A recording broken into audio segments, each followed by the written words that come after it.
After the success of Alien in 1979, producer Walter Hill was keen to develop a sequel. However, the Alien sequel got stuck in development hell for several years.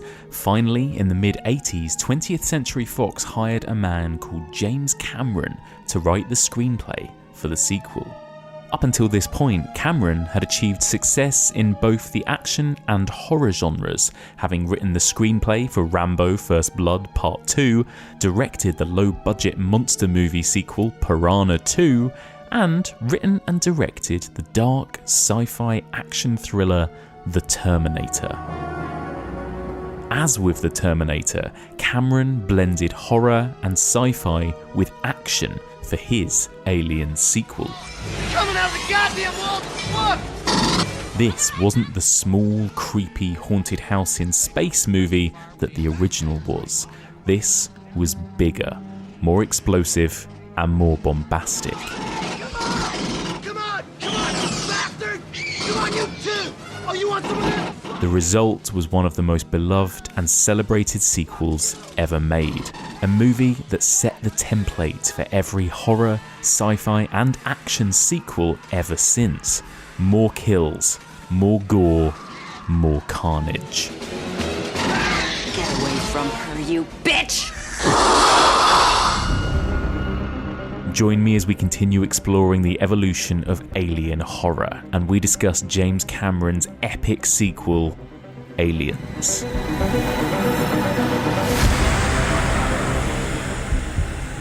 That's it, man. Game over, man. It's game over. Welcome back to the evolution of horror. My name is Mike Munzer, and as ever, I am your host. If you're tuning in for the first time, then welcome. In this podcast, we explore and dissect the history and the evolution of the horror genre by looking at particular subgenres one series at a time. We are currently in the middle of our 7th series exploring the evolution of alien, sci-fi, and cosmic horror, and this is part 12. This week's episode is sponsored by $20 Patreon subscriber Joe Oliver, and in this week's episode, as that intro suggested, we're going to be talking about one film and one film only, James Cameron's classic Aliens from 1986. Game over, man. Okay, let's get straight into it. Lots to discuss. Joining me to discuss all things Aliens, a longtime friend of this podcast. He's been here since Series 1. He's been on the podcast before discussing such classics as Halloween and Evil Dead 2. And you might also know him as the host of the world's biggest movie podcast, the Empire Podcast. Welcome back, Chris Hewitt. Hello, Mike. How are you? I'm good. How are you? It's been a while. How's this last year been for you? It's been pretty good, actually, Mike.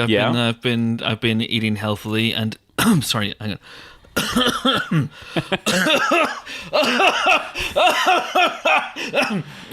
No, I'm good, actually. Yeah, no, it's been really interesting in lockdown. I don't know. I've been slowly mad, I think. What about you? Yeah, same. Yeah, gone sort of full Jack Torrance and back again, basically. Feral. Yeah, exactly. You know, the usual. We've all been there. Yeah, but you know, summer helps, doesn't it? I can, walk laps in my garden for a bit and then come back inside. You have a garden. I've got a garden now. I fled. I fled London, went to Kent, and got a house with a garden because I was like, fuck this, living in Peckham in a 1-bedroom flat, I can't do this anymore in lockdown. So yeah, got the hell out.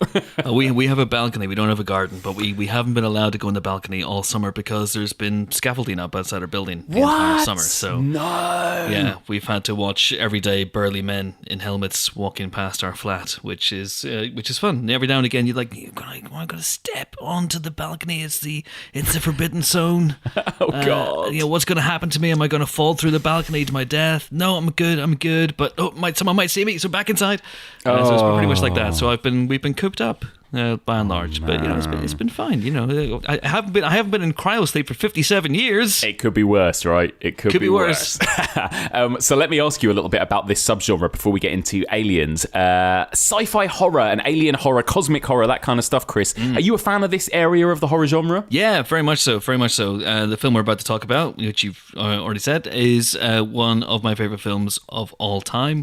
We were whenever you announced that this was the next strand on evolution of horror, I got got very pumped and very, very psyched. And I started bombarding you with threats if I didn't appear on the show. And I think I sent you a list of stuff, and we were going back and forth about what we could talk about. Yes. And obviously John Carpenter's The Thing was a big one for me. Yes. This is a big one for me.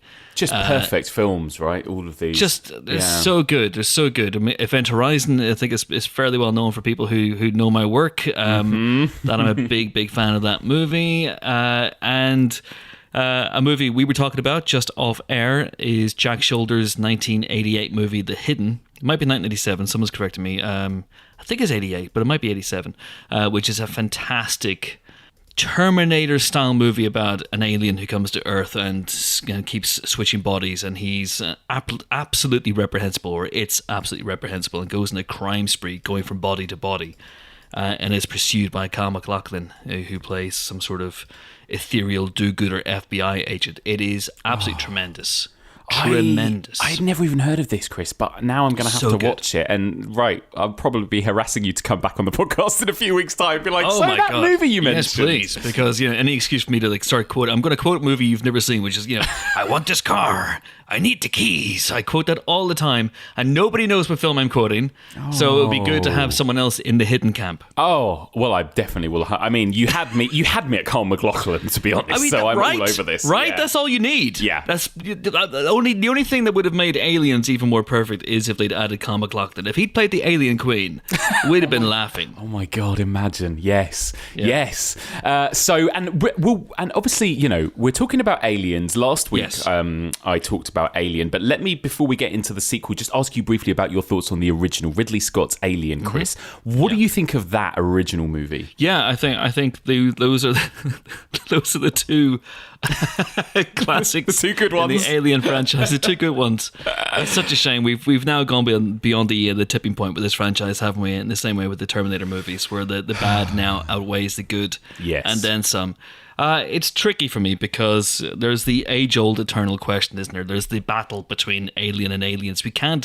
It's almost like we can't have them both on the same podium. I don't see why not. We're recording it this week. We just had 2 gold medalists in the high jump at the Olympics. I don't know when this is going out. This may have dated this whole thing massively, but we just had these two friends decide to share the gold medal, and I don't know why Alien and Aliens can't just do that as well. They're both all-time classics. They both do some of the same things very, very well, and they both do different things. One does different things better than the other. Aliens is obviously a better action movie. Alien is a more unsettling haunted house in space movie. Let's just accept them for what they are. They both have imperfections. They both have perfections. They're both brilliant. Let's just put them on the same podium, shall we? That said, Aliens is slightly better. Oh, I love it. I mean, I would say that's controversial, but I don't even know these days if it is. I think it feels like the fans are kind of split 50-50, I think, when it comes to Alien and Aliens, right? Like Lamar, right about now, I'm 50-50. It's that is such an old school reference. I love it. Now I really have dated this podcast. If I'd come on the show and gone, Alien Resurrection is the best of the franchise, now that would be controversial. But to say that Aliens, one of the greatest sequels ever made, one of the greatest movies ever made, is slightly better than another one of the greatest movies ever made, I'm not sure that's controversial. No, Mark. not at all. So, with all that being said, Chris, let's get into it. Let's discuss James Cameron's Aliens from 1986. Woohoo! We homed in on its beacon and found something never recorded once in over 300 surveyed worlds. A creature that gestates inside a living human host. Yes. These are your words. And has concentrated acid for blood. That's right. Look, I can see where this is going. But I'm telling you that those things exist. Thank you, Officer Ripley. That will be all. Please, you're not listening to me. Kane, the crew member. Kane, who went into that ship, said he saw thousands of eggs there. Thousands. Thank you. That will be all. God damn it! That's not all! Because if one of those things gets down here, then that will be all. Then all this bullshit that you think is so important, you can just kiss all of that goodbye. Aliens takes place not in the immediate aftermath of Ridley Scott's Alien. So Ridley Scott's Alien, as we all know, Ends with Ripley being the sole survivor of the Nostromo, and she gets into the airlock, and with Jones the cat, obviously, and she flies off into space, having blasted the alien out of the goddamn airlock. And one of the masterstrokes of this movie is that it takes place 57 years after the original, but because she's been in cryosleep the entire time, Ripley is still around to go back and face her fears and ultimately overcome those fears by flamethrowing the shit out of them. So we pick up 57 years after. Ripley's floating through space. She's picked up by a deep space salvage vessel. She is basically told that her entire world is upside down. She's back making ends meet and is dragged back into the fight once more when a colony that has now been established on the planet we now know as LV-426, or if you're reading the Alan Dean Foster novelization, Acheron, has found more of these alien eggs, and it's all gone to pot over there. And so they send in a team of colonial marines with Ripley as backup / advisor. They go to LV-426, putting their faith in superior firepower, and they very, very quickly find that they are outmatched and, not outgunned, but out penis mouthed. Is that a phrase? They are out penis mouthed. They're outmatched and out penis mouthed. Yeah. And very, very quickly it all goes to hell down there on the planet. And Ripley comes to the fore at this moment.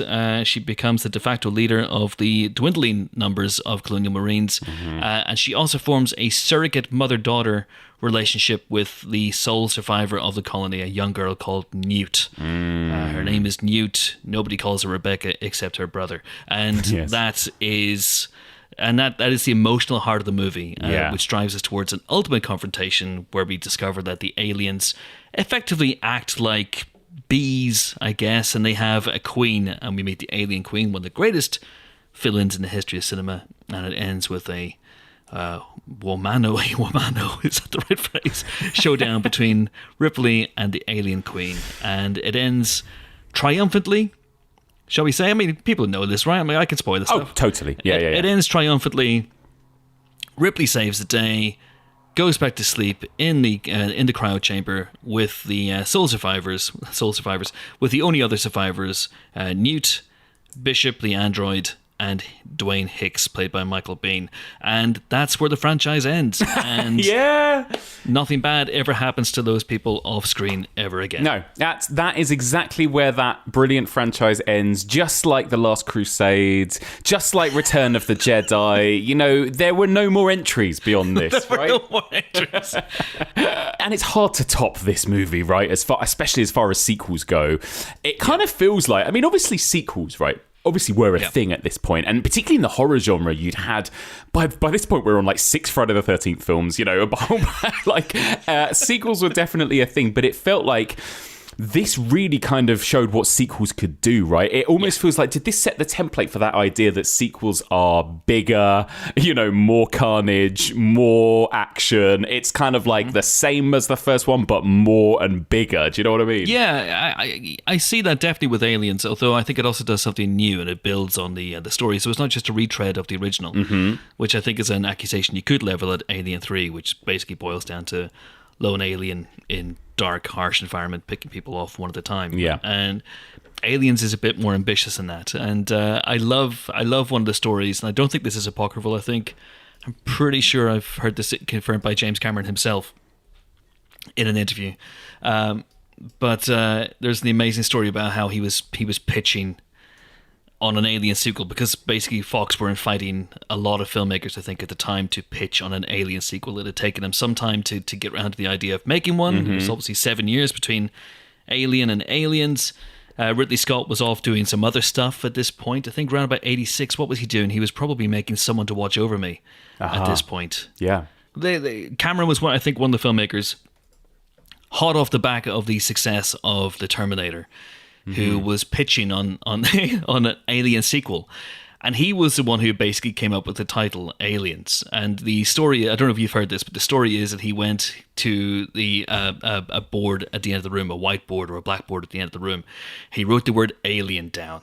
Then he added the S on the end. Oh my and like God. the Fox executives were like, holy fucking shit. And then just to make things even better, Cameron takes his little piece of chalk, and he turns the S into a dollar sign. Oh, exactly. And then that's when they really lost their shit. And they were like, yes, you are the man. You can make this movie. But everything about it, even down to the tagline, "This time it's war," is just genius. So he came at it with a ready-made concept to build on what the original had. Yeah, exactly. He was doing something bold and new and totally different. And like you said, they are two different films that almost belong in their own sort of genres, and they complement each other, I think. That's what's so great about these two movies. And why it is. I mean, is this the greatest sequel of all time, Chris? I mean, it's up there. I mean, apart from, I suppose, what is actually your favourite film of all time, right? Which is Evil Dead 2. Thinking about it. So, yeah. That goes without saying. Although that's also, as we know, we've discussed it. We had an Evil Dead 2 episode. Evil Dead 2 is a sequel to itself. So it's a sequel / remake of the last. It's a bizarre thing. Yeah. Evil Dead 2 is off in its own little pedestal. Mm-hmm. It's fine. Yeah, it's up there for me. I mean, with your obvious contenders, The Godfather Part 2 and The Empire Strikes Back, and, just throw a stone at the MCU and you're likely to hit a film that's better than Iron Man, if we want to go down that road. And there are some other ones, controversial contenders. I would throw in Ocean's 12, but that's for another podcast, because I'm sure that's going to show up in Evolution of Horror at some point, right? Yeah, well, maybe. I don't really believe that Ocean's 12 is better than Ocean's 11. By the way, I'm not insane. Phew. Okay, fine. But it's a good film. Tell me a bit about your own history then, Chris, with Aliens. Do you remember like your first experience of it, of first watching it? Absolutely. I was chomping at the bit to watch this movie illegally. Of course. So it came out in 86. I would have to double check the dates. I'm not entirely sure of the dates. I have a sneaking suspicion it didn't come out on VHS. Do you remember those kids in the UK until 87? I might be wrong on that. It might have come out in 86. But I was far too young to go see it in the cinema back then. So if it came out in 86 or 87, I was around 10 or 11 years old. So I'm pretty sure I knew definitely what the chest burster was, and I was aware that Aliens was a sequel to Alien. And I was massively excited about it. I'm not even really sure how I was massively excited about it, because this was pre-Empire and pre the film magazines that I was really reading. I read things like Starburst, so maybe I'd read about it in the Starburst. Yeah. So I knew it was coming out in video, and I remember I was so excited about this that I got my dad to drive me down to the video store, and The Dead came out, and Banbridge, my hometown in Northern Ireland, had about, at that time, 4 video stores. This was the height of the video boom. And we came home, and I think we had to send it back the next day, and I watched it at least 4 times in that 24-hour period. And oh, wow. Many, many, many times since. It's definitely one of the few films I've seen twice in a day. I think it's, even back then, it blew me away. Obviously, you don't quite get the nuance and the subtlety of it all when you're 10 years old. I don't think I have got the nuance and the subtlety of it all now, if I'm honest.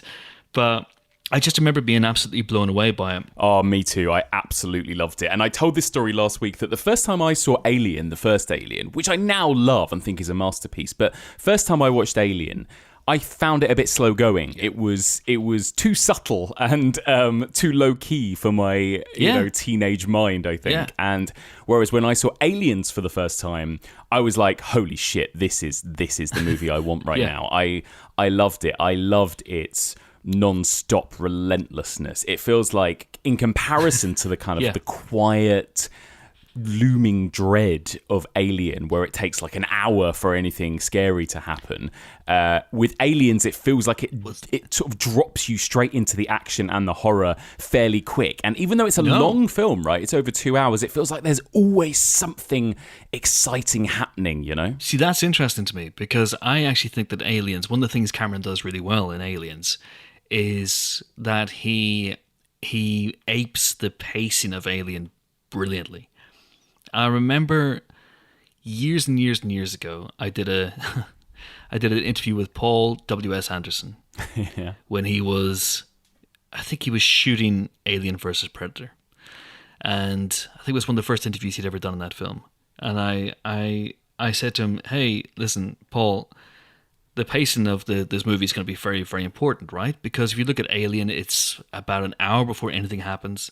If you look at Aliens, it's an hour before the first alien shows up. Mm-hmm. So that's interesting to me that you said that. That's true. It feels non-stop and relentless because it is, I haven't watched it, but I'm pretty sure it's an hour before we get the first alien attack. We see lots of other stuff, the face huggers in the jars and then all that sort of stuff that's happening in the building of the atmosphere.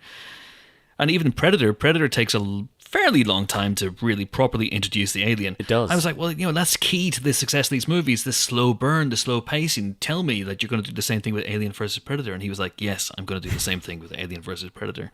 Then I watched Alien versus Predator, and in the first 30 seconds are aliens and predators. And I thought, well, something's gone wrong here in translation. Well done, Paul. But yeah, precisely. Oh, you. But I forgive you because you made Event Horizon. Yes, oh. yes. And but going back to your point, I think the tone and the pacing of Aliens is fairly akin to the tone and the pacing of Alien. Cameron does. He even slightly apes some of the prowling camera work of those early introductory scenes in Alien, with the hyper sleep chambers and the cryo chambers, and the way the camera tracks through the escape craft early on. We're not quite sure what it is, and we're not quite sure who's in that cryo chamber. And he takes his sweet damn time in getting to the point where the aliens are attacking. Once it happens, Len, it is properly relentless. But he also takes moments to breathe and to build the tension. I think it's an absolute masterclass in tension building this movie. Oh my God, it's incredible. I mean, I agree with you 100%, and you're so right about that, actually. I think maybe what it is that even before stuff happens, there's still what feels like more going on, maybe, than in Alien. Alien, it's beautiful and tense, but there's a lot of just like people sat around talking about pay rises or something, right? Or just like long shots of corridors and things. In this, it's like we've got the dream sequence right near the beginning with the chest burster. Even when all the Marines wake up, the banter between the Marines, the the knife around the fingers moment, it feels like there's just kind of a lot more happening maybe in this movie. But you're absolutely right, it's just as tense. And this is the thing that I sometimes find difficult when people kind of say that this movie is in no way a horror film and it's more an action film, because I think this movie is terrifying as well, just as scary, if not scarier than the original, And you're absolutely right. James Cameron knows how to do suspense, just as much as he knows how to do action, right? Yeah, he absolutely does. And it's sad, of course, we have these long gaps on James Cameron's CV. How many? 12 years between Titanic and Avatar, and then 14 years between Avatar and Avatar 2. Yep. You just think, in that time, could he have cranked out a small, short, nasty horror film and really cranked up the tension a little bit? That'd have been quite fun. Do you know what? And again, people obviously, I don't think people really think of James Cameron and associate him with the horror genre necessarily these days, right? But even when you look at what he had done up until this point of Aliens, right? Piranha 2 and The Terminator, which essentially is a kind of slasher movie format, right? It's and Aliens, these are three, I think you could argue all three of those are horror films, right? And and he's damn good at it, right? That's the thing. He's so damn good at it. Yeah. He is so good at it because he plays upon the first movie perfectly here. It's such a great build-up because, he very quickly, he uses that wonderful technique of the inquest and the hearing into what went wrong to very, very quickly get people reacquainted with what happened. We have to remember this was 1986 and VHS was just becoming a thing. But it wasn't like Alien was showing up on TV every 5 seconds. It wasn't like it was playing again in cinemas. It wasn't like, as you can now. Today I can go onto Sky and there is Alien, the director's cut. And in a couple of days' time, as we're recording this, it'll be on Disney Plus, which is wild. How weird is that? Yeah. There's a double bill with Moana there. I don't think. I know. I remember. I just remember all the memes when Disney bought Fox, being like, "Oh, the ultimate Disney princess, the alien queen from Aliens." You know, it's so good. Yeah. So he builds really elegantly on top of the first movie. So we know, and Ripley knows, because Ripley is the eyes and ears of the audience, that these things are deadly, and especially in greater numbers. And he uses that knowledge. Sigourney Weaver is so good in this movie, but there's those early moments when he's building to this release of tension, when he's building to something, and you get the sense that they're not alone. You get the sense that something's stalking them. You're not quite sure what's happening. You're not quite sure where the aliens are. Yeah. And that's one of the great things about it is he promises you a war, and he drops you into a ghost town, an eerie ghost town where there are no aliens. Yes. Where are they? What the hell is going on? And Ripley is separated from not the colonists. She's separated from the colonial marines at this point. She is in the massive tank thing, which I used to remember the name of, but now I've forgotten. But she's in that, with Gorman and the like, and she's watching these guys, and she knows what's going to happen. That is masterful tension building because we're watching her reaction. Where he does the same thing in Titanic as well, where you have that sequence where he cuts back from the flashback on the Titanic to the present day with Bill Paxton and his team crying because they've heard the heartfelt story that is being laid out for them. And so he does it masterfully. Like through a lot of his movies, he will use what's happening on screen. He will use his characters and his actors to inform the audience what they should be feeling. And what they should be feeling is what Ripley is feeling, which is fear and terror, and something bad is coming and there's nothing you can do to stop it. And you think that you are prepared? You're not prepared, because he's going to rip you apart. Yeah. It's genius stuff. Absolutely amazing. Let me ask you a little bit about James Cameron. We talked about this together when I asked you a bit about, what defines a kind of John Carpenter film, what defines a Sam Raimi film. How would you describe a James Cameron movie? I mean, this is the guy who's twice, right, made the biggest movie of all time.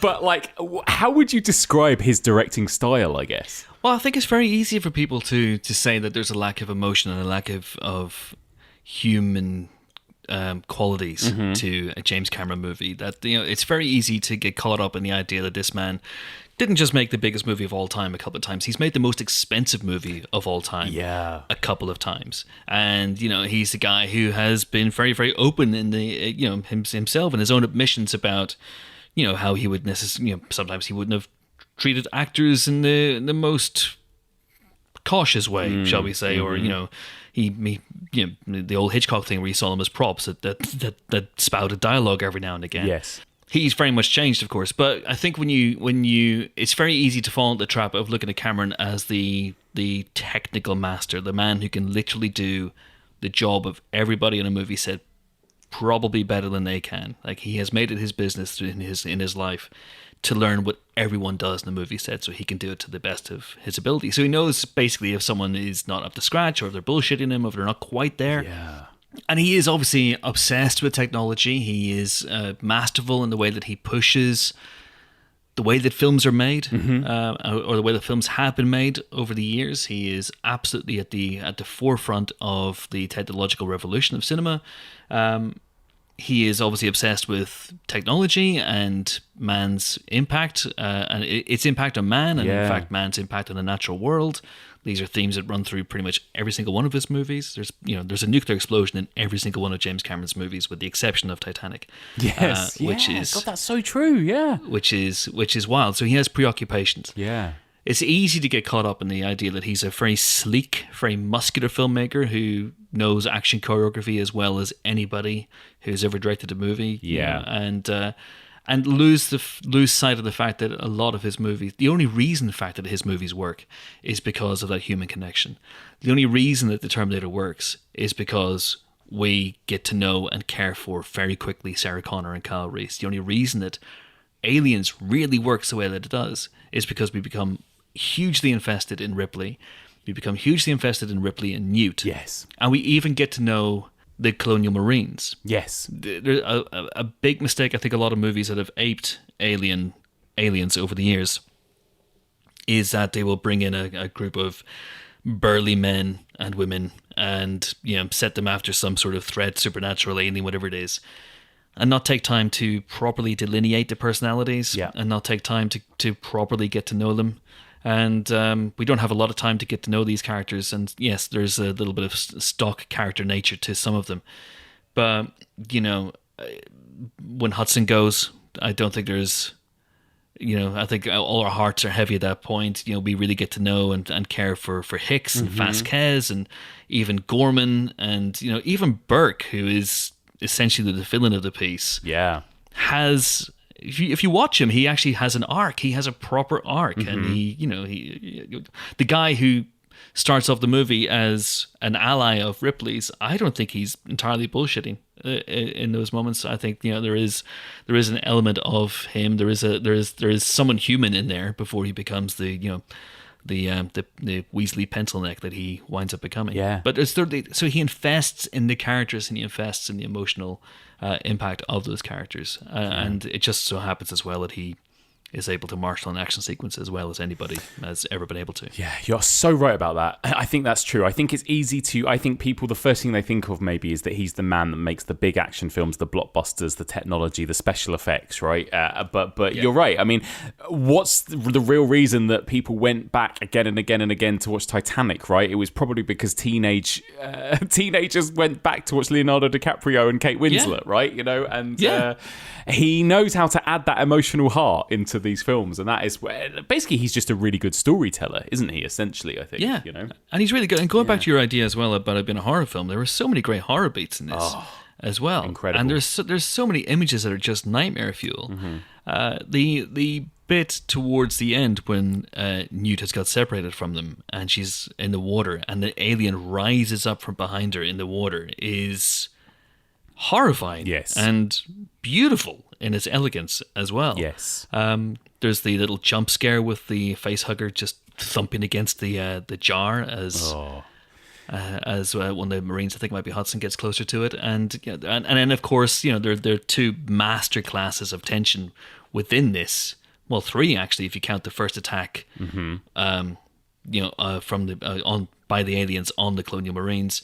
There is the second proper attack where they use the roof. They're in the roof panels. And then, of course, there's the facehuggers attack on Ripley and Newt, which is just... for me, the scariest single scene in the whole Alien franchise, I think, is Newt and Ripley trapped in that room with the facehugger. It's absolutely terrifying, I think the facehugger is the scariest... form. It's the scariest type of an alien, I suppose, because it's so fucking small and it's like a spider rodent thing, and I hate it. It's horrible. It's awful, and and it feels insidious and unstoppable, and you don't know what it's thinking or where it is at any point. It doesn't have eyes. I mean, obviously the alien doesn't have eyes either, but there's just something. There's something weird about it. It's like, I don't know, it's like being attacked by an evil omelet. It's so... And again, this is freaky. Something we discussed with the original film, but just the design, the Geiger, H.R. Geiger design, right? How masterful it is that it, I think in our brain we associate it with all the things we are afraid of, right? Whether it's, it looks a bit spider-like, the facehugger, it looks a bit rodent-like with its long tail. The xenomorphs themselves are kind of shiny, almost like a kind of cockroach or kind of exoskeleton insectoid type thing. But then there's also kind of goopiness, obviously they all look like vaginas and penises all over the place, right? It's everything that we are either consciously or subconsciously terrified of, right? Embodied in a single monster. It's so good and horrible. Yeah, it really is. And noticeable, of course, that Cameron, who himself is a tremendous designer and tremendous artist, didn't fuck with that design. I mean, there's a little tweaking with the alien suit and whatnot, and obviously he tweaked a lot with the alien life cycle and with the idea of what the aliens were. And the Alien Queen is a James Cameron creation. Yeah, but he recognized the beauty and the elegance of those Geiger creations and just basically left them alone. Yeah. And that sequence in the lab where they come at Ripley and Newt is just when you rewatch it every single time, it's extraordinarily tense, and you have to ask yourself why as well, because the rational part of your brain goes, well, that's Ripley.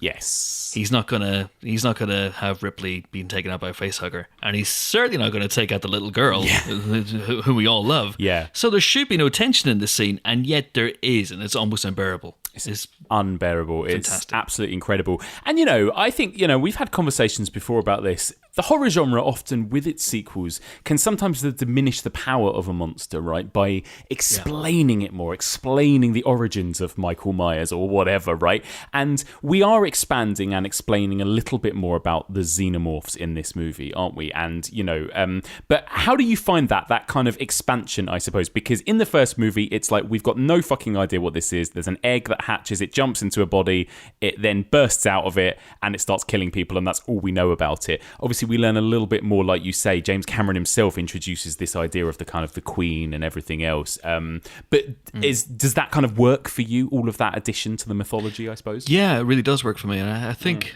I've read or I've heard that Ridley Scott wasn't entirely happy with some of those introductions, which is one of the reasons why he wanted to take it in he wanted to go back to the original idea.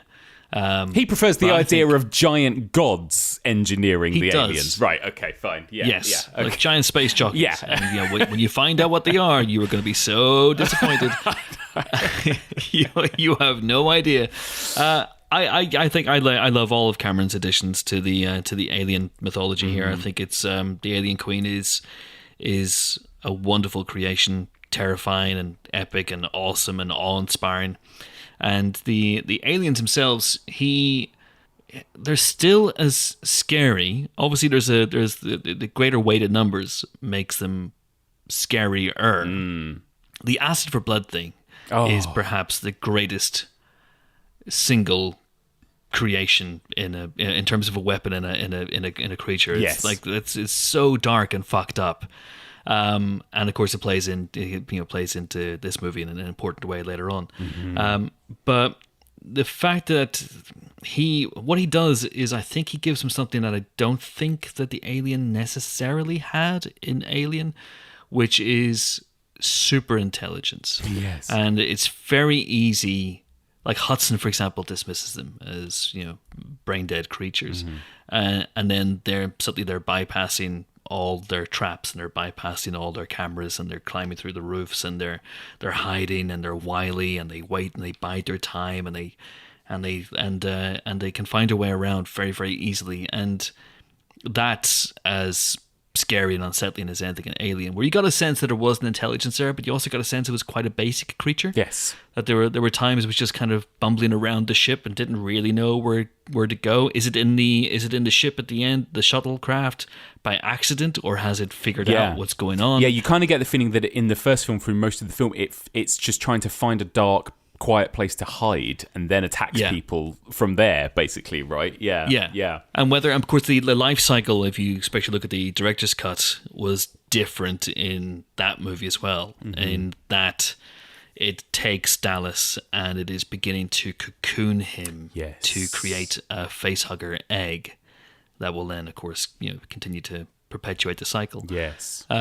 Cameron changed all that as well with the introduction of the Alien Queen. And in the Alien Queen, again, we see that ice cold intelligence. So one of my favorite moments in the movie is not just the fact that she's smart enough to get onto the dropship at the end, but the moment where it's the first confrontation between Ripley and the Alien Queen, where the Alien Queen just tacitly understands the threat that Ripley is posing. Yes. This single human, she sees the flamethrower, she sees her egg, she goes, oh, okay, and then she just looks at her troops and gets them to back off. Yeah. And that those moments of unspoken communication, like how are they doing that? What is there? Are they reading each other's body language? Are they communicating telepathically?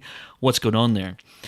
I still don't know, to be honest, but No. those are elements that Cameron's introduced to the franchise. Such a tremendous moment, that moment as well, because James Cameron lets everything go deadly quiet as well. Like there's no big score or anything, is there? The moment when she suddenly stumbles across that nest and that queen, everything just goes silent as they, like you say, they all just kind of stand off against each other and sort of look at each other, right, for a very long time until she eventually starts flaming the eggs. But it's such a, again, masterful set piece, isn't it? Incredible. I also love that little look that Sigourney Weaver gives to I Alien love Queen it. just before she tortures it, like kind of fuck you look, that defiant little glance that she does, and then it's eggs on toast time. It's so good. It's so good. So are we to think, like, obviously I know this wasn't necessarily the plan originally in the original film, but if we were to connect the two, is the idea then that queen was always there, like that queen was there even when John Hurt was wandering around and looking at those eggs, because that queen laid those eggs? So she was always on an LV-26, at least whenever that ship crash landed on. See, I read it a different way. Which is that in Alien 3, we obviously learn that Ripley has been impregnated with an alien queen herself, which is bullshit plot development. But correct. Let's go with it. Yeah. My take on it is, and I might be completely wrong, and yours might be right, and I'm sure James Cameron's listening to this, and he will write in angrily. I'm sure. Jim, slide into my DMs on Twitter. And my take on it is that that's what's happened here. So there's enough time between the colonists discovering the egg, because we see what happens in this special edition, that Ripley's dad goes off and goes into the ship and comes out with a face hugger on his face, and that's how the whole cycle begins. Only this time there are more victims and more potential hosts, so it all goes to hell very, very quickly. Yes. My take on it is that one of those hosts bears an alien queen, right, who then starts up the cycle again. Yes, that makes sense. Yeah, absolutely. So yeah, and going back to my question, I do think that this is the one example where fleshing out the monster, explaining more about the monster and how it works, actually, if anything, makes it scarier. I think that the aliens and the xenomorphs are terrifying in this movie. The Queen is, like you said, one of the scariest villains of all time, right? And every time they appear on screen in this movie, they terrify me. And they're relentless, shrieking death machines as well. When they really come at the Marines towards the end, and they're flying down corridors, and they're faster than the eye can track, and there's a little element as well of it being about American foreign policy, and how America is massively overconfident in its peace through superior firepower policy and all that. And there's definitely shades of Vietnam, and the fact that they get completely and utterly outflanked by an enemy that they had completely underestimated. Yes, you're so right. Absolutely. It's all in there, I think. Let's talk a bit about Ripley then, because similarly, I suppose, this is also a character that is fleshed out a lot more in this movie, right? Because in the first one, really, we know so little about her. She is almost a kind of what seems to be a bit of a tertiary character at the beginning of the film, right? And slowly emerges as the hero as this movie goes on. But we don't really know much about her personal life, whatever else. Obviously, in this movie, we learn that she had a daughter, and then that we introduces this kind of relationship with Newt and everything. But what do you think of Ripley and the kind of the evolution, I suppose, of her character in this movie? You could argue this is the movie where Ripley begins. Yes. And if you argue that this is also the movie where the franchise ends, then this is the one and only Ripley movie, if you know what I mean. Yeah. I love Alien. I do love Alien, but I do think the characters are not sketched very well in that movie, and that any impact that Ripley makes is entirely down to, well, obviously Ridley Scott to an extent, but obviously Sigourney Weaver. Yes. They cast that role incredibly well. She is commanding and authoritative and all the things that you want in that character, but you don't get a sense of a softer side, nor should you necessarily. You don't need to see a softer side. But we don't get a sense of any of the characters in Alien necessarily, because they're. And you kind of get the feeling, we were saying last week, you kind of get the feeling that the other people on that ship, maybe apart from Dallas, don't like Ripley, right? She doesn't seem. She's kind of the Jobsworth of the ship, isn't she? In a way, Yeah. And we don't learn much about her beyond that. Yeah, you get a sense of definitely that confrontation with Brett and Parker. Yeah. where they're being wise asses to her. You get a sense of Dallas likes. There's even a hint of a romantic relationship between her and Dallas. Yeah. But I wouldn't say that I come out of that movie necessarily knowing a lot about them. And by that, I don't just mean biographical information. I mean, we don't learn her first name in the first. She's movie, only Ellen from this movie, isn't she? Ellen Ripley. And she's only Ellen from. I mean, I think you see it in the inquest. You see names coming up on the screen, and I'm pretty sure you see E. Ripley or Ellen Ripley on the screen there. But in the special edition, she introduces herself to Hicks as she's leaving to go back down and kick ass. And he says his name is Dwayne, and back in '86, that was a fairly embarrassing name. Now it is a manly name. Thanks to The Rock. So Dwayne is back in fashion. But I think that I think Aliens is where it all began. Yeah. If you ask me, and we learned a lot more about her. Again, the mother-daughter thing's interesting because that's a revelation that's largely held back for the special edition also. But you do get a sense of it here. In the theatrical edition. You get a sense that, she's a woman who is yearning and, trying to find a lost piece of herself. And when Newt comes along, she finds it. Yes. And she plugs straight into that. And the mothering instinct really kicks in a way that I don't think we'd ever seen before. Mm-hmm. I think this is a tremendously written role. I think Sigourney Weaver is brilliant in it. Mm-hmm. And the fact that she was Oscar nominated tells you all you need to know. I mean, this is not the sort of movie that the Academy tends to look favourably upon. Yeah. And the idea that they rewarded Sigourney with Sigourney, like she's my friend. They rewarded Sigourney with an Oscar nomination. Yeah. Says it all. And she's terrific. She's absolutely terrific in this. She's absolutely incredible, isn't she? Yeah. And I love her in this movie, and I love her relationship with Newt. I've heard criticisms, and I think these are valid, and me and you, Chris, probably aren't the best people to comment on this in a way, but like the idea that in the first movie she wasn't defined by her gender. In fact, obviously there's all those stories about how Ripley was written as a man or potentially as they had almost non-gender, and then it just happened to be that Sigourney Weaver played her, right?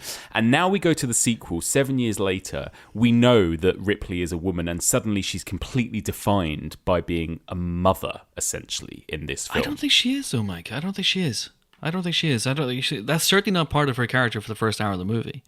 That's only part of her character, and she's not the only person who bonds with Newt. I mean, everyone has a little relationship with Newt. I mean, how could you not? Yeah. This adorable girl who needs help. I don't think if you're looking at applying very, very tight gender roles to the movie. Mm-hmm. What Ripley does towards the end of the film is not what women conventionally do in movies like this. Yeah. There was a whole joke about Sigourney Weaver coined the term Rambolina on set, and she had to be persuaded to do all the action stuff. She's a famed anti-guns campaigner. She has a huge anti-gun stance, and she thought it was glorifying violence and glorifying gun culture for Ripley to take up arms in the way that she does towards the end of the movie. And Cameron went, no, it's fine. It's about her. It's born out of character, it's born out of mothering instinct, and also, I guess who else is going to blow these fucking things to Kingdom Come if you don't do that. But I don't think 1986 nowadays is much more common, for strong female characters, and I'm using air quotes because that's an oft overused phrase. Yep.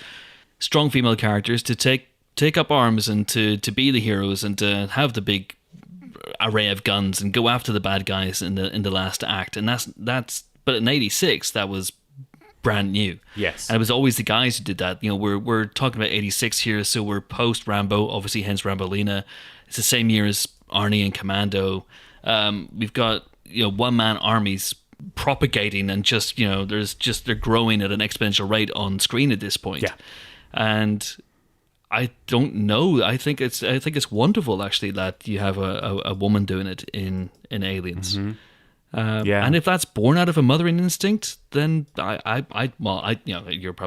absolutely right. I'm not the person to comment exactly on that, but I actually think it's a really, really nice character tweak. Yeah, in a way. Me too. And I love, and it really fits the themes too, right? It's not just a random thing they throw in. I mean, this is in some ways, even the first one in a way these are films about about mothering, about reproduction, about all these other things, you know, and the mirroring, obviously, of the Queen Alien versus Ripley, you know, as these... Obviously, in the first one, the ship was called Mother. I mean, this is like a recurring theme throughout. So I do think it works as well within the world of the film and the themes of the film too. But yeah, I agree. Yeah, it does. I mean, you know, and the last confrontation is between two mothers, and if you know, it's obviously we're seeing it from Ripley's side, but if you see it from the Alien Queen's side, you can see why she's a little bit pissed off. You know, she has just seen her entire brood mercilessly killed by this person. You know, with from the alien person, you know, from the Alien Queen's side, it's like, why is that person with a perm attacking my beautiful children? Yeah. What's going on? I didn't do anything to deserve this. Well, and this is the other great theme of the film, which moves us nicely onto what I was going to ask next, because the aliens are doing what they're doing, right? They are basically doing what they need to do to survive, to reproduce, to live, to exist. And there is that famous line in this one where you sort of say, well, where Ripley says, well, you don't see the aliens screwing each other over, right, for a buck or whatever. The humans, you don't on see the them other... fucking each other over for a goddamn percentage. Exactly, that's it. Whereas, of course, the human characters do. And this is something that is kind of... The seeds is planted in the first one. You know, there is always tension between all the human characters. I think that gets really, really over the top in the sequels and prequels where you just hate all of the people. But in this movie... Obviously, you've got arguably the real villain, Burke. Yes. Why didn't you warn them, Burke? Okay, look. What if that ship didn't even exist? Did you ever think about that? I didn't know. So now if I went and made a major security situation out of it, everybody steps in, administration steps in, and there's no exclusive rights for anybody. Nobody wins. So I made a decision, and it was wrong. It was a bad call, Ripley. It was a bad call. Bad call. Right. These people are dead, Burke! Don't you have any idea what you've done here? Well, I'm gonna make sure that they nail you right to the wall for this. You're not gonna sleaze your way out of this one. Right to the wall. Ripley, I expected more from you. I thought you'd be smarter than this.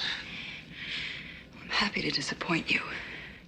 What do you think of this addition of Burke? And I suppose, again, expanding what was briefly mentioned in the first one, which was the company and kind of their ultimate design or plan, I suppose, for these creatures, you know? I think it's really interesting when you go back and for years and years, I thought that Weyland Yutani was something that was coined in the later sequels.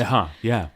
But it's in the first Alien right from the off. It's which I only discovered a few years ago when you go back and really properly revisit Alien. Mm-hmm. So it's always there. It's always been there.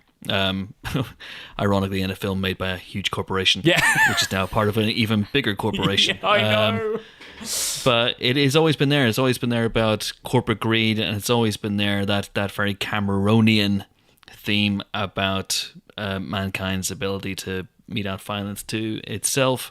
Mm-hmm. And Burke is the absolute apotheosis of that. You know, Burke by name, Burke by nature, and you know, there's just I think Paul Reiser's really interesting in this movie, and as I said earlier on, I think there's an element of humanity about him. There's an element of likability about him, and I think that's one of the reasons why he was cast. Yeah, 100%. Because he was a fast-talking stand-up comedian. Hey, it's that guy from Beverly Hills Cop. We like him, and then he shows up in this, and you think that he's the guy you can hang your hat on. Mm-hmm. And then gradually he reveals his true colours. The worst thing, of course, he does is lock Ripley and Newt in the med lab. Yeah. With them. I mean, he's evil by that point, isn't he? It's like, please. I don't know that he's evil. He's evil, Chris. I genuinely don't know that he's evil. I think he's a man who has backed himself into a corner. And he is just we can all relate with this, Mike. Mm-hmm. He is a man who is trying to deliver possibly unrealistic targets and hit unrealistic targets. He's under a lot of pressure. Yeah, you know, I get it. He absolutely does. If he took the middle part of the movie off and just went for a relaxing massage and had a cocktail and just thought about stuff and God, you know, where's my work-life balance? Is it out of sync? What am I doing with myself at this point in time? And then just send a little text to the company going, guys, I am not going to be able to get you your human living specimens. I'm sorry, I quit. Like, what are you going to do? What are you going to do to me? I did this recently. I edited this Inside Cinema piece for the BBC, and it was written by Leslie Byron Pitt, a really interesting piece. Yes. I don't know if you've seen it, Chris, but he basically wrote this whole thing about cinema jerks and cinema bastards, and these characters they're not the villains, they're not the actual monsters, but they are almost in some ways more hateable, on the periphery. And a lot of them existed in the 80s. They were often these kind of corporate money men in the 80s, right? So whether it was Walter Peck in Ghostbusters or, of course, Burke in Aliens, what's his name? The Miguel Ferreira character in RoboCop, like these kind of corporate money men. You wouldn't necessarily call them the monster, the villain, but they're there being awful, the periphery, It's a really the smarmy... Yeah. Again, height of Reaganism, smarmy executives, big braces, big ambitions, don't care who they fuck over to get a goddamn percentage. Exactly. It's all there in that. But most of them played by William Atherton as well. He was so good at it, yeah. He's so good. Such a punchable face. Yeah. But honestly, I know Burke is the bad guy of the film, but now I'm thinking about it and really reflecting upon it for the first time. He is just a guy who's been told by his boss, you need to bring me 2 living specimens. I don't care how you do it. Otherwise, your ass is grass, mate. And I don't know that makes him evil. I think that just makes him stressed. And we need to now highlight the dangers of untenable workloads. What are we talking about this for? I say we take off and nuke the entire site from orbit. It's the only way to be sure. Fucking A. Oh, hold on 1 second. This installation has a substantial dollar value attached to it. They can bill me. Hello, everybody. Just interrupting this week's episode momentarily to thank this week's sponsor, $20 Patreon subscriber, Joe Oliver.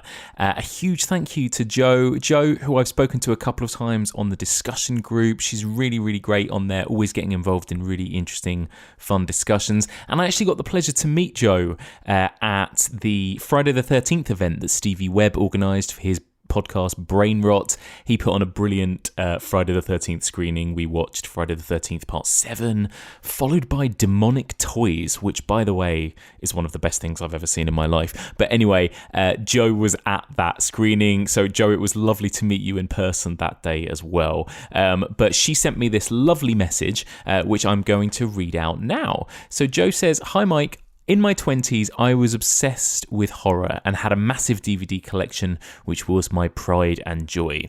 I remember going to the early days of Fright Fest and being blown away by the atmosphere of watching horror with true, like-minded people.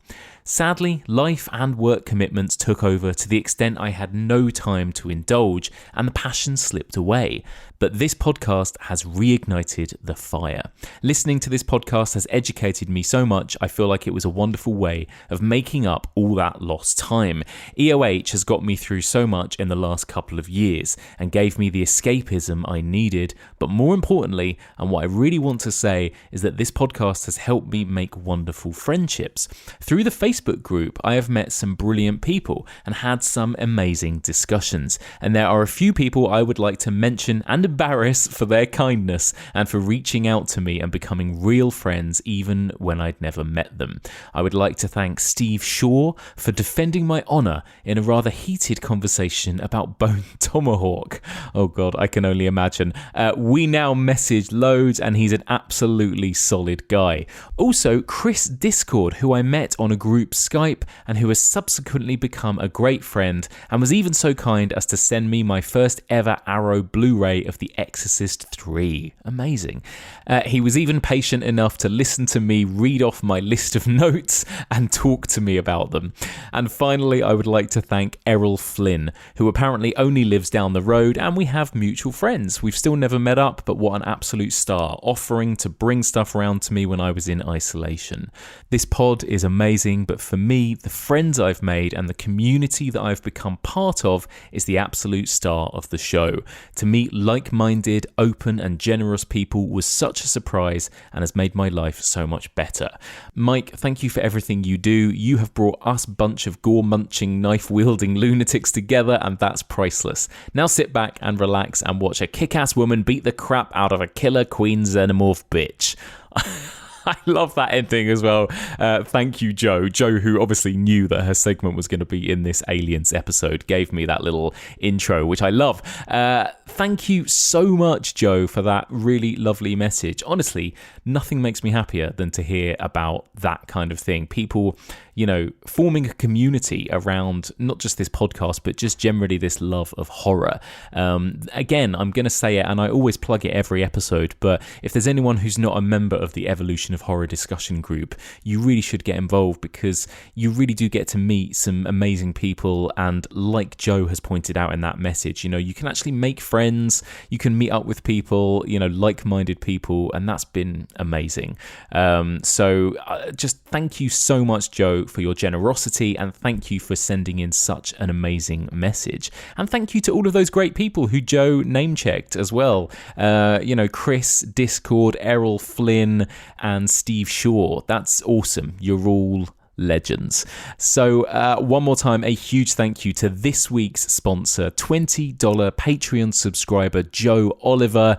Thank you so much, Joe. And if you want to become an Evolution of Horror sponsor, you can sign up now and subscribe at a $20 level. For $20 per month, you will get access to our entire back catalogue. That's every single bonus episode we've ever put out on Patreon. There's well over 100 episodes now. But also you get your own little segment in an episode like this one. You can send me a message for me to read out. You can give a special shout out to a friend or family member or loved one. You can plug your own podcast if you've got one, or your own blog. Anything you like, basically, within reason. If you are a $20 Patreon subscriber, you will be a sponsor and I will read out whatever you give me. So if you want to get involved, sign up now. Patreon.com/evolution of horror. That's patreon.com/evolution of horror. Okay, let's return to the second half of this week's discussion as me and Chris continue talking about all things aliens. Hey, what are you doing, man? Hey, what are you doing? Come on, quit messing around, Dre. Come on. Bishop, hey, man. Do it, Bishop. Hey, not me, man. Yeah, you. Hey, come on, quit messing around. Don't Come move. on. Trust me.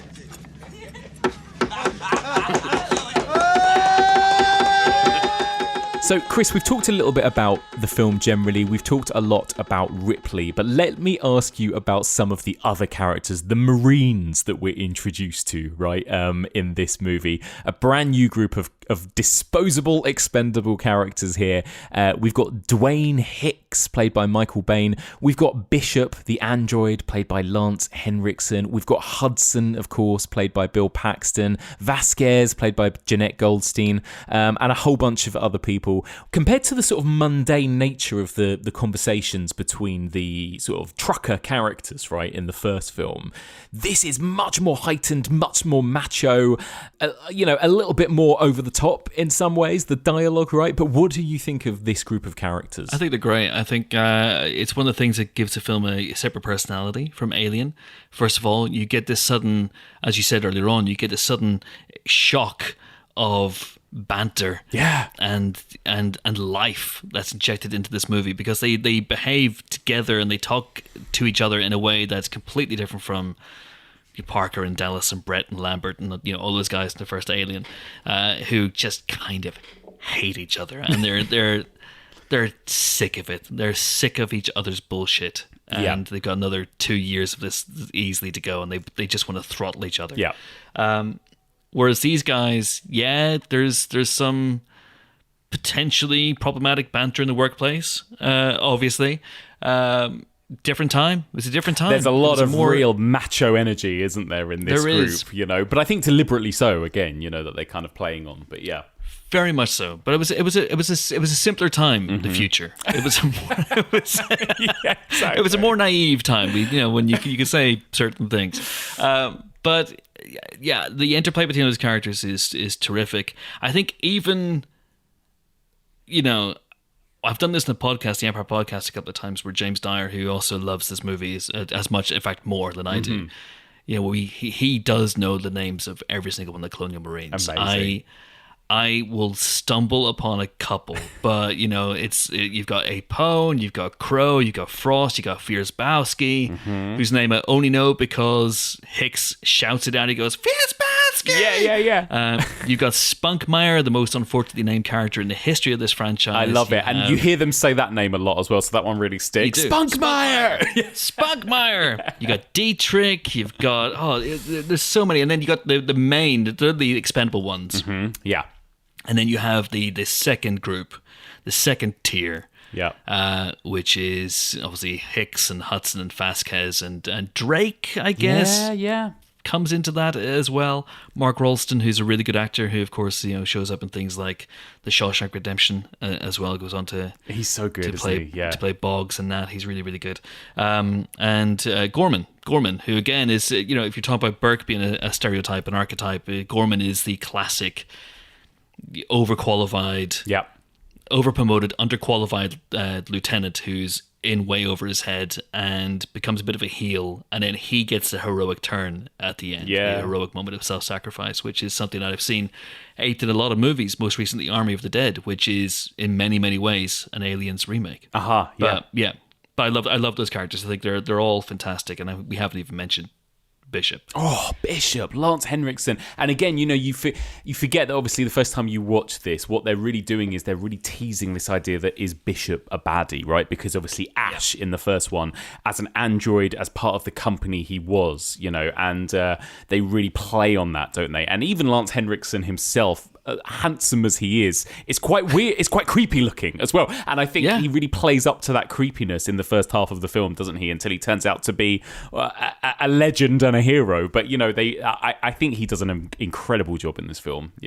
He's so good at suggesting, he's so good at being naturally likable, and you need that, because Bishop is obviously quite cold and detached and isn't part of the main group for the longest time. It's one of the most memorable shots that this always sticks in my head is just him in that little tube pushing himself along. It's amazing. And he's separate from all of it, but he's also the guy, he's the dependable one, isn't he? He's the one that, once that trust is built, he's the one who can deliver you all the exposition that you need, but in a really, really interesting way. I think he's great, and the fact that he makes that character so likable with not a lot of screen time, not a lot of dialogue, is testament to his ability. I think it's so clever that actually all of them, when you initially meet them, all of those Marines, you think, oh God, really? We're about to spend the next 2 hours with this lot? But you kind of grow to sort of love all of them, even Hudson, right? Bill Paxton's character, who again feels so loud and brash and sort of stereotypical at the beginning, but you kind of really sort of feel for him, as the movie goes on. And I love that. Again, it kind of really lets you kind of spend time with these characters and get to know them all, I think, which I loved. Yeah, because Hudson's a dickhead. Yeah, he's a dickhead. He's a grating, obnoxious dickhead, and yet you get to see that he's very good at his job, and I think that's very important as well. That they're not, the Marines are all very, very good at what they do. They are just completely and utterly outflanked by a superior opponent. It doesn't help, of course, that they have to use harsh language and shotguns, and they have their pulse rifles taken away from them. And their kick-ass grenades. That might have made it a bit more of a fair fight. But then it would have been a shorter movie. Exactly. But they're all very, very good at what they do. But the important thing about Hudson is that you begin to see that it's all bluster. It's just fear. It's fear that makes him say what he does, but he also gets some amazing lines. Game over, man. It's just game over, man. Is one of the great movie lines, and Bill Paxton, bless him, is what a hero. He's so good. And then when he just casually directed Frailty as well, which I think is such an underrated horror, as well. And it's he just pulled that out of the bag. He was a really talented guy, I think, He was, yeah. I love Frailty. Such a good film. Such a good film, isn't it? That Game Over Man, iconic line, and it's so quickly followed by the other most iconic line as well, right? Mostly, the Newt saying they mostly come at night, which happens almost immediately after that Game Over moment, which I always forget. That's it, man. Game over, man. It's game over. What the fuck are we gonna do now? What are we gonna do? Maybe we could build a fire, sing a couple of songs, huh? Why don't we try that? We better get back, because it'll be dark soon, and they mostly come at night. Mostly. They mostly come out at night. Mostly. And I've watched this movie dozens of times, and I have never been able to make up my mind about whether Carrie Henn is doing a British accent. What is that accent? It's hilarious. My name's Newt. Newt, my name's Newt. Nobody calls me Rebecca except my brother. Well, what is that? Where are you from? I know you've been on an alien planet for a while, but what's happening here? I know. Honestly. But actually, she's tremendous too, isn't she, as well? And a great screamer. She's got a real scream on her. She does. She really does. Again, this is something Cameron's really good at. He's great at getting performances from younger actors. I'm not going to call Edward Furlong a child actor, because he was 14 going on 75 when he made T2. But but Carrie Henn could have derailed the movie. Yes. And she is so good and so relatable and so adorable, so that the entire audience just wants to protect her from these horrible, nasty things. And he does something really clever with Newt as well, which is, again, he establishes her as smart and resourceful, and she's not just waiting to be a victim. She's managed to survive all this time by herself, even in the facehugger scene. Yeah, she has agency in that. She's screaming. Of course, she's screaming, but she helps out. Yeah, also, because this is a girl that's she's survived completely by herself for however long by this point as well. Think about what she went through, Mike. Oh my God, it's because there is actually, isn't there? There's I think there is an audio book that I've listened to that's kind of about that period in between, and not specifically about Newt, but about that colony, right? Because it's almost like there's a whole other film you could make there between the moment that Newt and her family come across that facehugger to then when all the Marines arrive and the whole colony's dead, right? And it's like, what's that movie? I want to see that, Don't give Hollywood ideas. Did that guy just say a prequel? I think he did, sir. Greenlight it right away. Yeah. But, I think it'd be... it would basically just be Alien, but, I'd be up for it. It would be really dark, because it would end up with everybody dying except for Newt. It's a good point. It's a very good point. Yeah, it would be a bit sad. But yeah, no, it's great. What do you think of actually the way that this... again, this was initially sort of designed in the first film, and James Cameron just kind of carrying that on. But it's such a bleak-looking place, isn't it?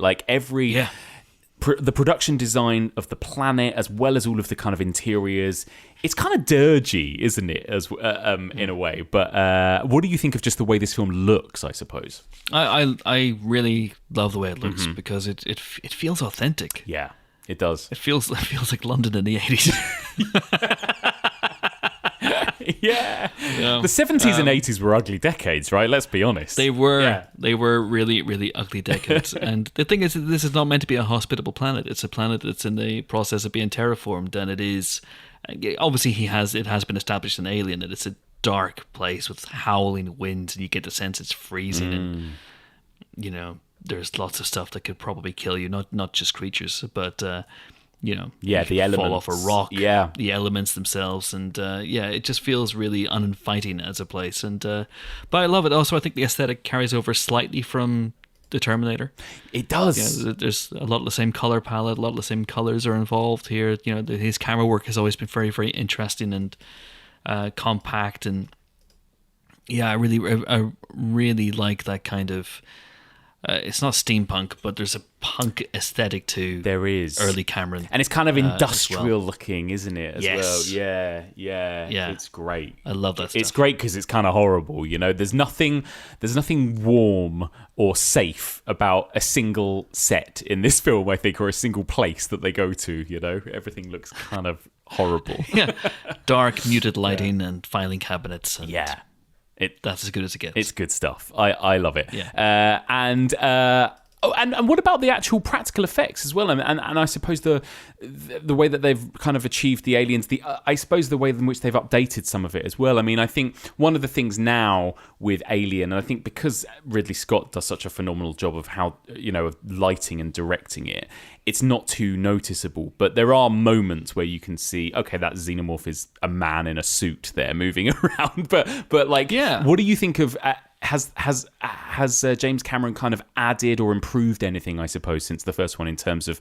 the practical effects, the alien effects, that kind of thing? Yeah, I don't get a sense of men in suits in this movie, although that's what a lot of it was. Yeah. Because he does something quite interesting, because we get to see them run, we get to see them scuttle. Oh, yeah. So they're using their physicality in a slightly different way, so you don't get that thing where it's, it extends itself and reveals its height, and you get, oh, that's just a bloke in a suit. Yeah.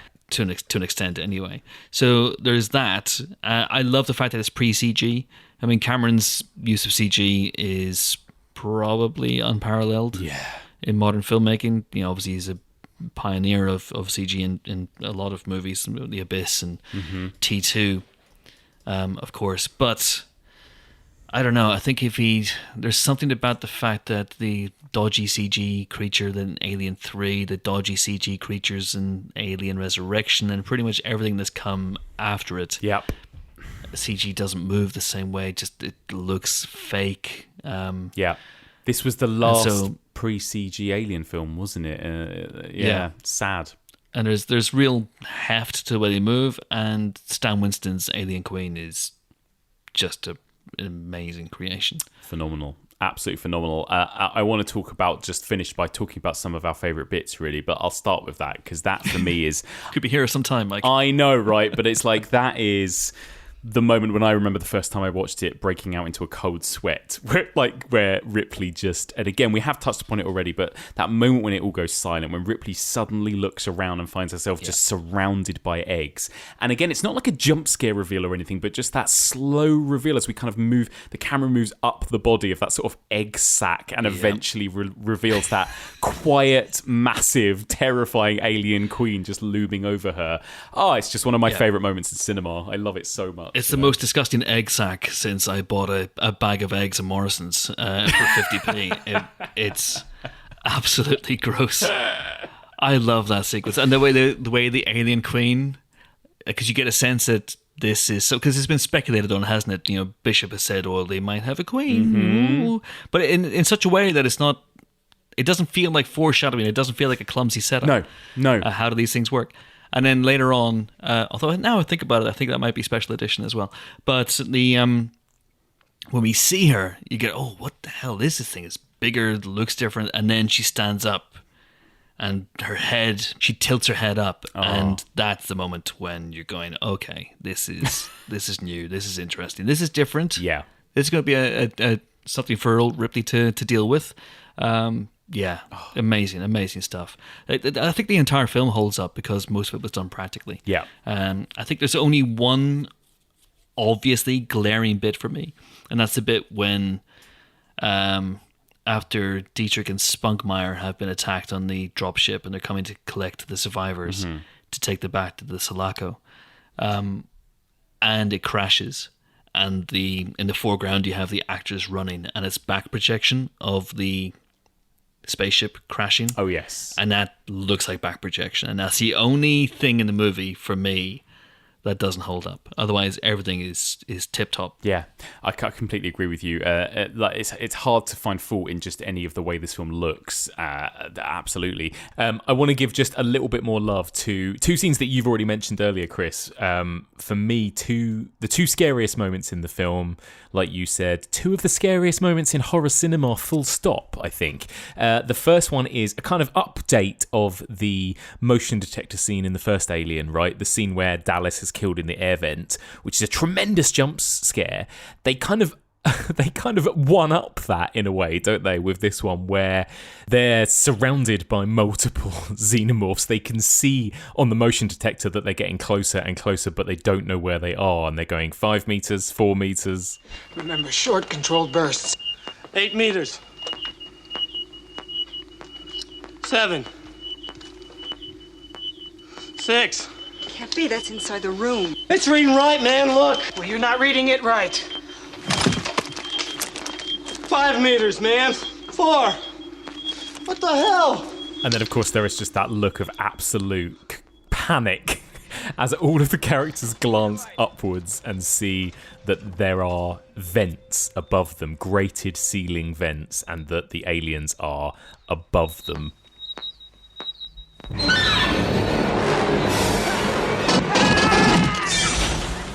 Oh, and just that image of them all those little xenomorphs just sort of crawling towards them in the ceiling is just, that is as scary as anything in any horror movie. And then the other moment I just want to shout out, which we've already talked about briefly, but is the face hugger on the loose, which for me is, like I said, that's pretty much the scariest scene in all of horror cinema. The face hugger for me is pretty much the scariest monster in horror cinema.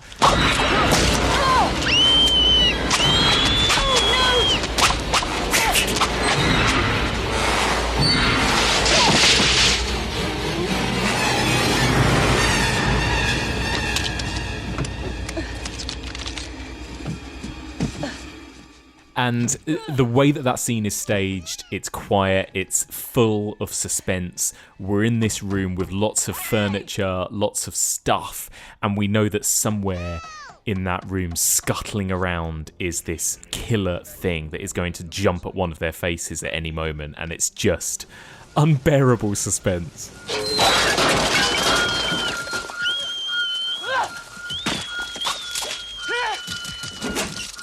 Any other sort of favourite moments for you that we haven't touched upon yet, Chris? Any sort of standout moments for you in this film? I mean, apart from every moment. I mean, yeah, we could do a spin-off where we do one of those minute by minute podcasts. I know, right? It really feels like it deserves that. Yeah, it's incredible. It's so good. I mean, I think one of the things about Aliens, and Cameron gets a lot of shit for his dialogue over the years, but I think this is an incredibly quotable film. You know, there are so many things I quote in everyday conversation, not just, you know, you don't see them fucking each other over for a goddamn percentage, although I find that very difficult to say. Yeah. There's also the, it's now a meme. You know, I say we take off and nuke the entire site from orbit. It's the only way to be sure. That's a big meme these days. So good. I love the bit where the face hugger, just little moments, you know, stop your grinning. Was it stop your grinning and drop your linen? I found them. That's a big moment for me as well. Yeah. But there's a bit where it's the face hugger in the jar when they're going through the colony at the beginning, and and Burke's the one who leans in, and the face hugger goes bleh, and has a go at Burke, and Hicks. And we haven't really talked about Hicks. We haven't, have we? Hicks leans in and goes, "Oh, he likes you, Burke." Yeah. And I just really like moments like that. Just little character beats, little moments of tension between the characters. I think are so good. We did at Empire when Twitter when Empire first started taking Twitter really seriously. Mm-hmm. A few years ago when I was running the account. So you can imagine what that was like. And James and I decided to have an Aliens quote along on Twitter. Amazing. And so we started throwing out some Aliens quotes, and then we got our readers and our followers to send in their favorite Aliens quotes as well. And we did this for about 5 or 6 hours, and we lost thousands of followers. Thousands of followers. It backfired badly, but we were having the best time. That's amazing. Chris Hewitt, social media strategist for Empire. Assholes and elbows, people. So good. You're right. It's so much more quotable than the first one, actually, in a way. You know, so many lines of dialogue. In the same way that I suppose Evil Dead 2 is as well. It's more the sequel that has kind of infiltrated pop culture, I suppose, you know, that everyone sort of knows and quotes. Definitely. Yeah. Yeah. You always were an asshole, Gorman. Yeah. And of course the mummy of them all, get away from her, you bitch. Oh, of course, yeah. Get away from her, you bitch! I mean, maybe that's why she got the Oscar nomination, because she nails that line. She really does. My God, she nails that line. She really does, yeah. No, you're right. And I think on paper some of these quotes sound quite silly, but when you're in it, when you're watching it, it's incredible stuff. And the way the actors sell it, I think. Yeah. Let me quickly ask you about Hicks, because you're right, we didn't really talk much about Hicks.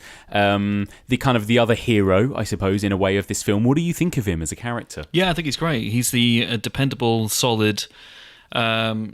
he's just the dependable, solid presence that you need in this film. Yeah. And, of course, there's a great what-if about Aliens, in that he was James Remar for about 2 weeks of filming. Right, yes. Before James Remar, and he's talked about this in the past, had certain issues, shall we say, and was replaced. Mm-hmm. And Michael Biehn, I'm not sure whether Michael Biehn had initially been in the running for Hicks, but Cameron decided not to cast him because of the Terminator, that he wanted new broom sweeps clean approach to casting, and then decided to parachute Hicks in at very first short notice. I believe there are a couple of shots in the movie where it is still James Remar. Yeah, that's true apparently. Yeah, you can still see him, can't you, in certain shots? Yeah. Hopefully not looking straight at the camera. That would be really disconcerting. But yeah, you get these really. The fact sometimes this really works, doesn't it? You get I was going to say Marty McFly. You get Michael J. Fox parachuted in a short notice to replace Eric Stoltz in Back to the Future. It works out, and Michael Biehn drafted in at very, very short notice, flown to London, probably doesn't know which way is up, is handed someone else's costume, because that's the thing as well, like each member of the Colonial Marines daubed their own costume with their own graffiti and their own little symbols. Yeah. So he's given someone else's costume, someone else's gun, someone else's role, someone else's dialogue, and has to be that dependable Gary Cooper type that, that Ripley in the audience can, and I said this earlier on, hang their hats on. And he pulls it off tremendously. There's a lot of warmth. There's a lot of warmth and wisdom to Hicks, which I really, really like. Yeah. And they go off at the end together, almost like this sort of makeshift family in a way, don't they, I suppose? Hicks, Ripley, Newt, and Bishop, this weird little foursome going off. And so much hope to what's going to happen to them in the next film, I wonder. I can't wait to see what adventures these four go on next, but oh my god. It ends with a lot of hope, doesn't it? And it does. And on that note, we'll talk about the sequels in a minute, but just to wrap up Aliens as well, and something we've kind of touched upon as we've talked about it, but there are a couple of different versions, right? There's a theatrical version, there's a director's cut. Do you have a preference, and which one would you recommend that people check out? I do prefer the theatrical edition. Do you? Yeah. Although it, but maybe that's just because that was the one I had watched many, many times before the special edition. I like the special edition a lot, and I think there are a couple of really good scenes. I think that I really like the sequence where they have the sentry guns set up and the aliens just keep attacking and attacking and attacking, and you think they're about to burst through, and then with the last burst of ammunition, they just about fend them off. And then, of course, that makes the aliens rethink, which is why they come through the ceiling. Yes. Which is that scene alone is just, they're in the room, man. Oh, you're not reading it right. So good. And then the slow realization that they are inside. Wow, genius. So I like stuff like that, but I think the special edition, I don't know, it just feels maybe it's off. The pacing's a little off in the special edition, maybe. Yeah.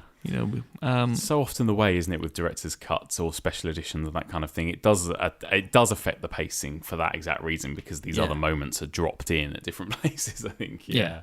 But they're both great. I mean, they're both great. I mean, both the theatrical edition and the special edition are better than several of the Alien sequels combined.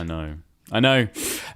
So there you go. That's Aliens. I mean, there's probably, like you said, we could talk for about 50 hours probably about why Aliens is so good and is probably one of the best sequels ever made. But it really is, isn't it? And it holds up, doesn't it? Right? I mean, I think that if somebody sat down this year in 2021 and watched Aliens, I think they'd still be wowed by this movie, don't you? Like, I don't think there's much about it that feels kind of dated or old or anything else. Yeah, it doesn't feel clunky in any way.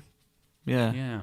And Cameron was a very modern filmmaker in that regard. You could show someone the Terminator and bar maybe a couple of slightly shonky effects. The Arnold's head. Yeah. The fake head. I think you could, and the hairstyles and the music. Okay, maybe scratch that. But Aliens, because it's in the future, doesn't have bad hairstyles and doesn't have bad music, and you can get away with it. I think, it really, really works. Still holds up. It really does. So let's talk about it. We've teased this a little bit as we've talked about this movie, but I'm going to ask you briefly your thoughts about some of these sequels and prequels and crossovers and all the other things that came after Aliens. And we are going to talk about some of these in a bit more depth on the podcast over the next couple of weeks. But Alien 3, David Fincher's Alien 3, notoriously, right, troubled production. David Fincher wasn't happy. There was all these problems with it. But ultimately, what did you think of Alien 3, Chris? Alien 3, I think, is the best made movie that's not Alien or Aliens in the franchise. And I probably include Prometheus and Alien Covenant, which are very, very well made movies. I think they're just conceptually flawed, those films. Agreed. Although I'm jumping the gun with those a little bit. But I can't forgive Alien 3.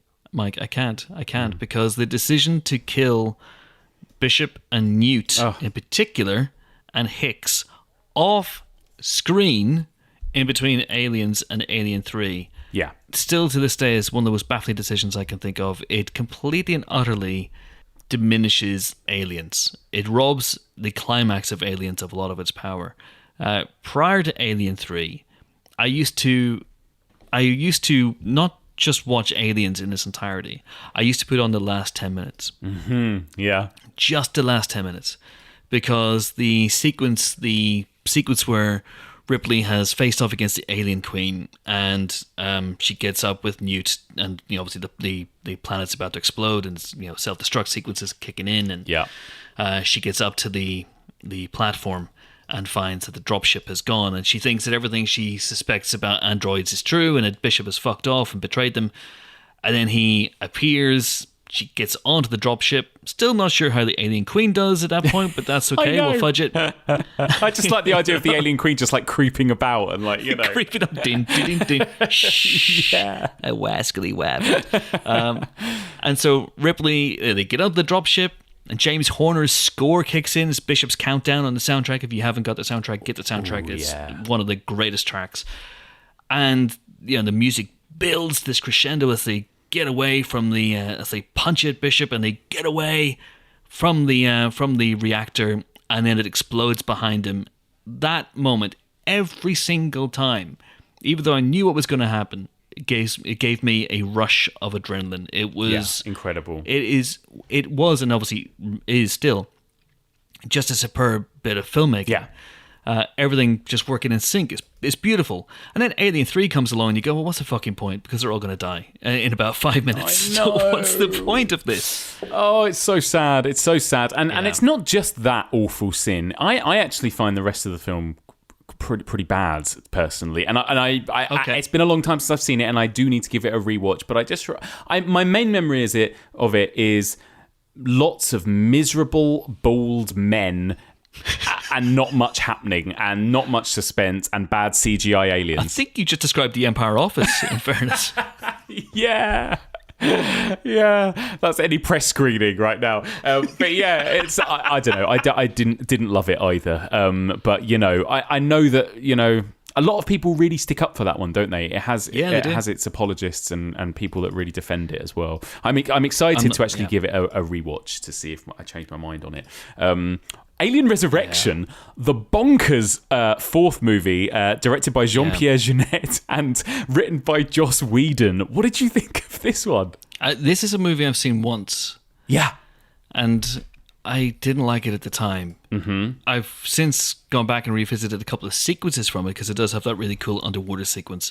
Yeah. But again, it suffers from terrible CG, bad guys. It has that frankly bonkers development with the... What's it called? The newborn or the unborn? I think it's the newborn at the end, where it's this sort of human alien queen hybrid, and it feels like a film where they didn't run out of ideas. They had too many ideas, and they were just throwing them at the screen. Yeah. And it just doesn't work for me. Of course, it is famous for the iconic shot of Sigourney Weaver throwing a basketball 50 feet behind her, which is just great. Absolutely incredible, which was genuine, right? She literally just tossed it behind her and it went in. Absolutely amazing. Yeah. AVP and AVP Requiem, Chris? AVP is one of the biggest disappointments I've ever had in a cinema, because of the Paul W.S. Anderson conversation I referenced earlier on, where he basically sold me a pup, and I was... he had me all hyped up. This is going to be a return to basics and a return to tension building and the tone of the first movie, and then it's just nonsense. Mm-hmm. Absolute nonsense. But in comparison to Alien vs. Predator Requiem, or Aliens vs. Predator Requiem, which is, I think, legit one of the worst movies ever made. I've never seen it, and I'm going to watch it for the first time for this podcast, Mike, but I've never watched it. You are in for what's the opposite of a treat? Yeah, I don't know, but yeah, I'm preparing myself. I'm emotionally preparing myself for it. An incoherent dribble of a movie. It's absolutely awful. Loved it. Loved it. Loved it. A classic. And then the very divisive prequels, as we've already mentioned, Prometheus, Ridley Scott helming the franchise once more with Prometheus and then Alien Covenant. What do you think of these two? I was on set of Prometheus for a few days and I was so excited about it. Well, it looks incredible, right? Oh my God. It's an astonishing movie to look at. It's one of those beautiful movies I've ever seen, but that... about it.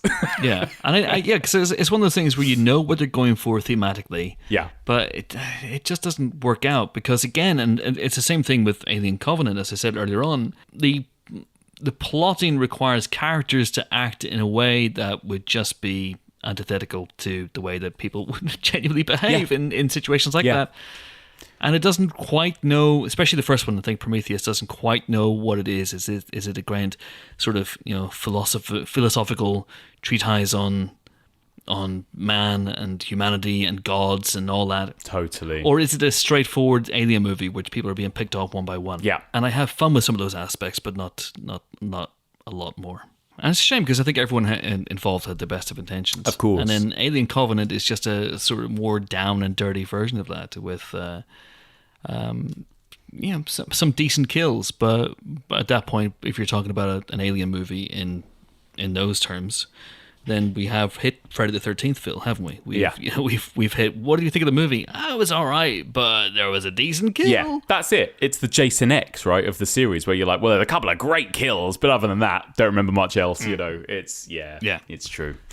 Well, Billy Crudup. Billy Crudup. What are you doing? Yeah, just back away from the egg. Don't do it. Oh, you idiot. Oh. I know. It's when they step off the ship and onto that planet that they've never been to before. They don't know what's lurking there. Everything's a bit kind of moist and they just take off their helmets and have a good breathe in. That's the first thing they do when they step off. And it's like, what?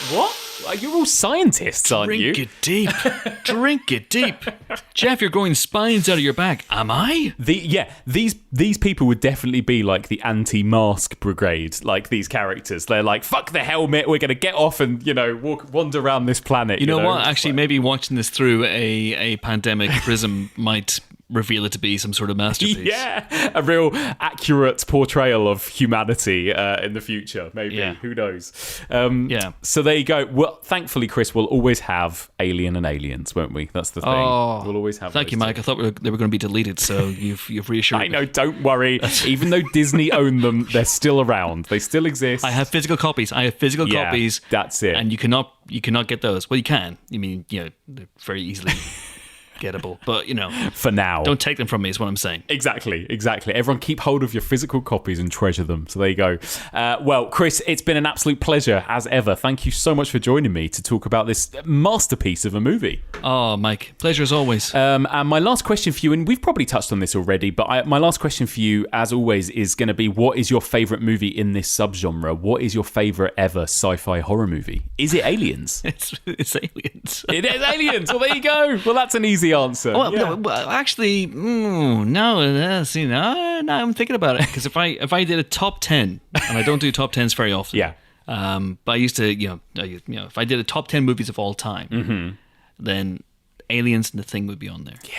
And I know you've done The Blob earlier in the series, but the 50s Blob, the Chuck Russell remake of The Blob, incredible, is really fun.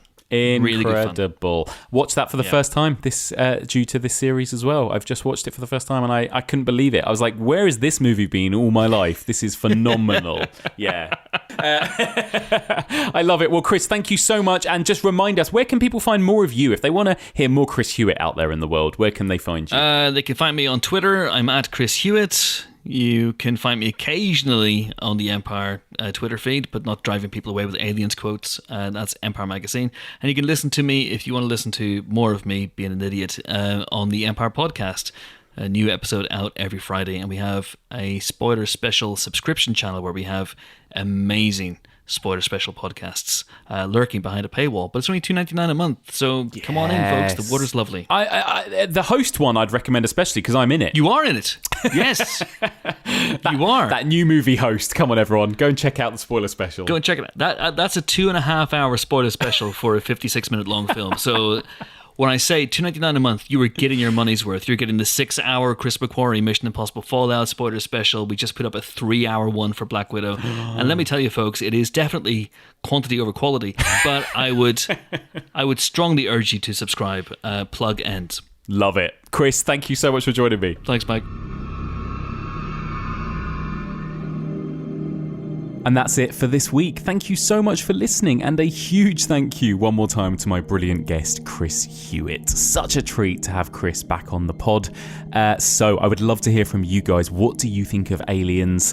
How does it compare to the original for you? Are you Team Alien or are you Team Aliens? Please get in touch. The email address is evolutionofhorror@gmail.com. You can also find us on Facebook, Twitter, Instagram, and Letterboxd. And if you want to get involved in the discussion group to chat about horror with fellow listeners, then join up now, the Evolution of Horror discussion group, and you can find that on Facebook.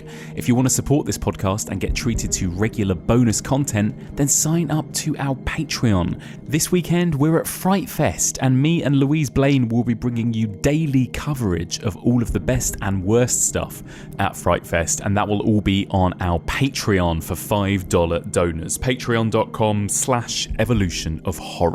You can find all previous episodes and seasons of this podcast on our website, evolutionofhorror.com, and you can also find on that website our merch store where you can pick up an EOH hoodie or t-shirt, evolutionofhorror.com/shop.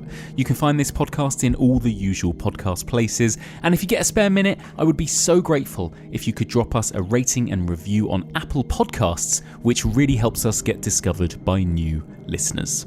Okay then, onwards to next week, and we are still kind of staying in the Xenomorph universe, because next week I'm going to be joined by two guests, Sam Ashurst and Shay Mossafin, and we are going to be talking about Predator from 1987 and Predator 2 from 1990.